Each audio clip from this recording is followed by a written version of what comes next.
দেবী পুজোর আগেই কেন বিশ্বকর্মা পুজো হয়?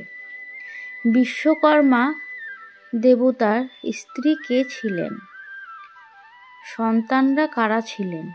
ভাদ্রের সংক্রান্তি হল বিশ্বকর্মা পূজার নির্দিষ্ট তিথি।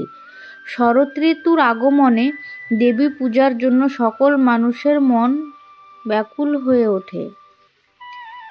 বৃহদ্দেবতা গ্রন্থ অনুসারে বিশ্বকর্মা হলেন বর্ষাকালীন সূর্য।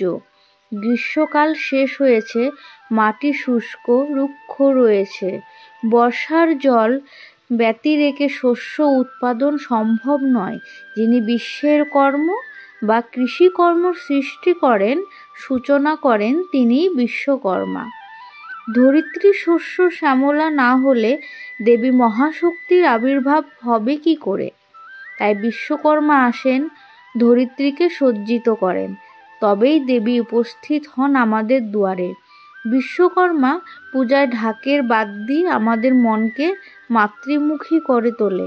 আশ্বিন শুরু হয়, সূচনা হয় আগমনী গানের। বিশ্বকর্মার স্ত্রীকে, তিনি মায়া দানব নামে পরিচিত। মায়া দানব হিসাবে তিনি একটি জলপরী হেমা এর প্রেমে পড়েছিলেন।